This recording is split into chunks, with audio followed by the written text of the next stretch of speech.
Hello friends, कैसे हैं आप सभी। I hope you all are doing well. तो आज हम स्टार्ट कर रहे हैं अपने हरियाणा के लेक्स एंड डैम्स, हरियाणा के झीलें में बांध। तो हम सबसे पहले करेंगे झील होती क्या है। तो जिसमें पानी रुका हुआ होता है और जिसके पानी का स्रोत नदी या कोई नहर होती है। तो हरियाणा की कुछ प्रमुख झीलें हैं जो कि जिनकी हम लोकेशन और उनके बारे में पढ़ेंगे। तो हमारी सबसे पहले है गुरुग्राम जिले में झीलें। तो सबसे इंपॉर्टेंट और सबसे फर्स्ट और सबसे इंपॉर्टेंट जो झील है वो है दमदमा झील। ये एग्जाम के पॉइंट ऑफ व्यू से बहुत इंपॉर्टेंट है और प्रीवियस ईयर में भी बहुत पूछी गई है। तो ये दमदमा झील क्या है, हरियाणा की सबसे बड़ी झील है, तो इसीलिए ये बहुत इंपॉर्टेंट भी है। और यह कुल 3000 एकड़ में फैली हुई है। इसका निर्माण 1947 में अंग्रेजों द्वारा किया गया था। इसके बाद है सुल्तानपुर झील, जो कि गुरुग्राम जिले के फर्रुखनगर में स्थित है। यहाँ प्रवासी पक्षी पहुँचते हैं और इस झील को देखने के लिए लोग दूर दूर से आते हैं। यहाँ पे पक्षी कहाँ से आते हैं, साइबेरिया सारस नाम का पक्षी है जो कि साइबेरिया से आते हैं। इनके अलावा गुरुग्राम में कौन कौन सी झील और है, खलीलपुर झील, बसई झील और सोहना झील। इसके बाद हम करते हैं फरीदाबाद की झीलें। तो फरीदाबाद में सबसे इंपॉर्टेंट कौन सी झील है, बड़खल झील, और यह 204 एकड़ में फैली हुई है। 1947 में जो इसका निर्माण हुआ था, सिंचाई परियोजना के लिए इसका निर्माण किया गया था। इसके बाद है सूरजकुंड झील। इस झील का निर्माण जो है राजा सूरजमल तोमर ने 11वीं शताब्दी में कराया था और यह झील उगते हुए सूरज के लिए प्रसिद्ध है। इसके बाद फरीदाबाद में और कौन सी इंपॉर्टेंट झीलें हैं, दौंज झील जो कि फरीदाबाद से 20 किलोमीटर दूर है, और फिर मयूर झील बड़खल झील के निकट है, और इसके बाद अनंगपुर झील जो कि अनंगपुर गाँव में है। उसके बाद हम करते हैं मेवात की प्रमुख झील। मेवात में कोटला झील है जो कि 5 किलोमीटर लंबी और 4 किलोमीटर चौड़ी है। झीरखा पहाड़ी की श्रृंखला में ये स्थित है। उसके बाद है सांगेल झील और चंदेली। इसके बाद कुछ इंपॉर्टेंट झीलें हैं जो कि जिनकी सिर्फ हमने लोकेशन याद रखनी है। टिक्करतार झील जो कि पंचकुला में है, मोरनी हिल्स में स्थित है, और मोरनी हिल्स की सबसे ऊंची चोटी है क्रोहो पीक जो कि हमने पहले भी की थी। और यहाँ पे एडवेंचर स्पोर्ट्स स्थित है, मतलब एडवेंचर वहाँ पे होता है या फिर लोग वहाँ पे देखने जाते हैं, बहुत फेमस है। उसके बाद है बिदकियार या वृंद केदार झील जो कि कहाँ है, कैथल में। उसके बाद है सनहीत झील जो कि कुरुक्षेत्र में, और इसे 7 नदियों का संगम भी कहते हैं। उसके बाद डबजिक झील होडल पलवल में है, ये 1985-86 में यह पूरी तरह सूख गई थी। उसके बाद है कर्ण झील या चक्रवर्ती झील। कर्ण झील करनाल में है, कर्ण से करनाल, ये ट्रिक भी होगी हमारे पास, कर्ण से करनाल। तो ये करनाल में है और 17 एकड़ में फैली हुई है। यहाँ पर माना जाता है कि भाई कर्ण स्नान करते थे। उसके बाद है बुलबुल झील जो कि जींद में है। बीबीपुर झील कुरुक्षेत्र में है। तिलियार झील ये कहाँ है, रोहतक में स्थित है और 132 एकड़ में ये फैली हुई है। ब्लू बर्ड झील हिसार में है, और ब्लैक बर्ड झील कहाँ है, हांसी में। चिल्ली झील कहाँ है, फतेहाबाद। स्वर्ण जयंती हेरिटेज पार्क का निर्माण किया गया था, उसमें ये झील है।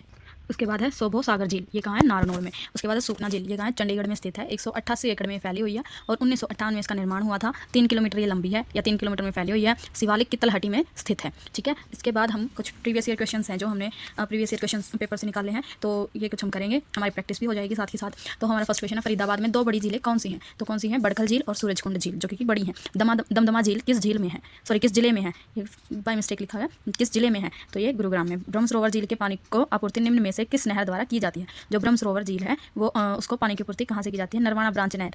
उल हिंद की जो अलबरूनी की किताब है, उस अल हिंद एक किताब है अलबरूनी के द्वारा लिखी गई थी, उसमें इसका वर्णन किया गया है। तो ये क्वेश्चन भी आ सकता है कि अलबरूनी की किताब में किस झील का वर्णन है, या अलबरूनी की कौन सी किताब में ब्रह्म सरोवर झील का वर्णन है। तो ये क्वेश्चन कैसे भी पूछा जा सकता है, इंपॉर्टेंट भी है। किस झील पर बसंत ऋतु में लावर शो का आयोजन किया जाता है। तो ये कौन सी झील है, बड़खल झील जो कि कहाँ है, फरीदाबाद में। इस झील का उल्लेख, देखिए आ गया ना क्वेश्चन फिर से वैसे ही। इस झील का उल्लेख अलबरूनी की प्राचीन पुस्तक किताब उल हिंद में किया गया है। तो ब्रह्म सरोवर, तो हमने ये क्वेश्चन अच्छे से करना है, इसके सारे फेज करने हैं, जैसे कि किस किताब में है, किसकी किताब है, और कौन सी झील का वर्णन किया गया है, और ये किस नहर द्वारा इसको पानी की आपूर्ति की जाती है। तो नरवाना ब्रांच नहर अभी हमने ऊपर किया भी है। और इसके बाद है गुरुग्राम में कौन सी झीलें हैं। तो गुरुग्राम में कौन कौन सी थी, दमदमा झील, सुल्तानपुर, खलील, बसई, सोहना आदि। हरियाणा की सबसे बड़ी आर्द्रभूमि मतलब वेटलैंड, ठीक है। तो ये है भिंडावास में। रामसर साइट जो है ये 1971 में, मतलब आर्द्रभूमि के बारे में हम ये कर रहे हैं, तो ये रामसर साइट पे मिलती है। 1971 में इसका शुरुआत हुई थी, और ईरान के रामेसर में इसकी शुरुआत हुई थी। भारत में कुल कितनी आर्द्रभूमि है, 85 है, और हरियाणा में कितनी है, कुल 2 है। एक तो भिंडावास में है, भिंडावास आर्द्रभूमि, और दूसरी है हरियाणा में सुल्तानपुर नेशनल पार्क। तो ये आर्द्रभूमि। इसके बाद है बड़खल झील, किस पर्वतमाला के किनारे पर स्थित है। बड़खल झील मतलब फरीदाबाद में ये स्थित है, और फरीदाबाद में कौन सी पर्वतमाला है जो जिसके किनारे पर यह स्थित है, तो अरावली की पहाड़ियाँ। अब क्या है, क्वेश्चन ऐसे भी आ जाते हैं, मैच द फॉलोइंग कीजिए। तो बड़खल झील कहाँ पर है, हमारी फरीदाबाद में। भिंडावास कहाँ है, झज्जर में। चंदेली झील कहाँ है, मेवात में। बुलबुल झील कहाँ की थी हमने, जींद में। उसके बाद विख्यात बड़खल झील सरोवर हरियाणा के किस जिले में है। बड़खल झील बताओ कहाँ पर है, तो ये है फरीदाबाद में, ठीक है। निम्नलिखित में से कौन सा सरोवर राज्य के फर्रुखनगर में स्थित है। तो फर्रुखनगर कहाँ, फरीदाबाद, और फरीदाबाद में सुल्तानपुर सरोवर की यहाँ पे बात की जा रही है। फर्रुखनगर मतलब वैसे नगर पूछ लिया गया, लेकिन जिला पूछा जाए तो फरीदाबाद में। हरियाणा में राष्ट्रीय आर्द्रभूमि संरक्षण कार्यक्रम के अंतर्गत कितने आर्द्रभूमि को मान्यता प्राप्त है, हमने किया था ना, दो भूमियों को जो है आर्द्रभूमि की मान्यता प्राप्त है। हरियाणा में कौन सी झील एक वन्य जीव अभ्यारण्य है, दमदमा झील। तो दमदमा झील में क्या था, साइबेरिया के सारस जो है वो वहाँ आते हैं, तो इसलिए कौन सी है, वन्य जीव अभ्यारण्य जिसे कहा जाता है, वाइल्ड लाइफ सेंचुरी। उसके बाद है यह झील थानेसर में स्थित है, किताब उल हिंद में इसका जिक्र है। तो बताइए कौन सी थी, ब्रह्म सरोवर झील थी। इस झील का निर्माण जो है वर्ष 1958 की ले कार्बोजियर की देखरेख में किया गया था। इस वर्ष 88 में राष्ट्रीय आर्द्रभूमि घोषित किया गया। तो कौन सी है? चंडीगढ़ की सुखना लेक या सुखना झील। तोमर वंश के शासन के दौरान किस झील की स्थापना की गई है? तोमर वंश के उसमें सूरजकुंड झील की। और सूरजकुंड झील का निर्माण किसने करवाया था? राजा सूरजमल ने। कौन सी शताब्दी में? 11वीं शताब्दी में इसका निर्माण कराया गया था। और कहाँ पर है ये? फरीदाबाद में। ठीक है। उसके बाद चिल्ली झील का कहाँ स्थित है? फतेहाबाद में। ठीक है। चिल्ली झील कहाँ स्थित है? फतेहाबाद में। हरियाणा के हिसार में स्थित झील, हरियाणा के हिसार में है ब्लूबर्ड झील, जो कि हमने की थी। बड़खल झील जिला और पर्वत श्रृंखला बताइए इसकी। बड़खल झील कहाँ पर है? कौन से जिले में है और कौन सी पर्वत श्रृंखला में है? फरीदाबाद और अरावली की पहाड़ियों में। कर्ण झील किस जिले में है? तो ये कर्ण से करनाल हमने किया था। ठीक है।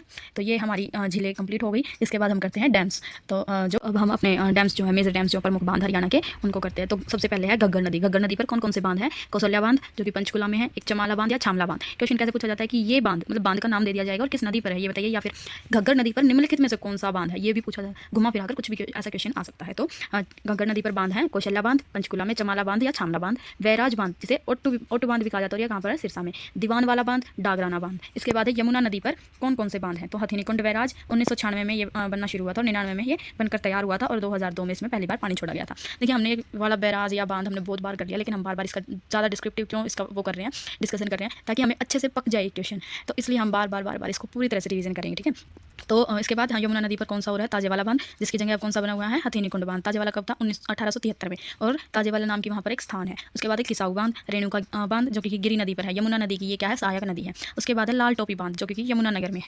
ठीक है। उसके बाद है अनंगपुर बांध, ये राज्य का एकमात्र, ये बहुत इंपॉर्टेंट है, एग्जाम के पॉइंट ऑफ व्यू से भी बहुत बार पूछा गया है। तो अनंगपुर बांध राज्य का एकमात्र ग्रेविटी हाइड्रोलिक अनंगपुर बांध स्थित है, अनंगपुर में यह स्थित है। यह सबसे पुराना बांध है जो कि तोमर वंश के राजा अनंगपाल ने 8वीं शताब्दी में बनवाया था। ठीक है। और उसके बाद है रेणुका बांध। तो रेणुका बांध कहाँ है? गिरी नदी पर बनाया जा रहा है, अभी बनाया जा रहा है। तो इसमें कौन कौन से राज्य सम्मिलित हैं? Himachal Pradesh, Haryana, Delhi, Uttarakhand, Rajasthan and UP. ठीक है। उसके बाद है मसानी बांध, यह यमुना की एक सहायक नदी है जो कि उस पर साहिबी पर बनाया जा रहा है। और जिला कौन सा है? रेवाड़ी। जिला भी पूछा जा सकता है कि कहाँ पर है। तो उसके बाद है पथराला बांध दादूपुर गांव में, यमुनानगर के दादूपुर गांव में बनाया जा रहा है। और कब बनाया गया था? तो निर्मित हुआ था 1975-76 में। कितनी लंबाई है इसकी? 460 मीटर इसकी जो है लंबाई है, और ऊंचाई कितनी है? 34 मीटर। ठीक है। उसके बाद है ओटू बांध कहाँ पर है? सिरसा में। और कौन सी नदी पर है? घग्गर, और जिसे आगे जाकर हकारा नदी भी कहा जाता है। इसका निर्माण कब हुआ था? 1896 में। ठीक है। उसके बाद कौशल्या बांध कहाँ पर है? पंचकुला में। और निर्मित कब हुआ था? ये 2008 से 2012 में, से 4 साल बनाने में लगे थे।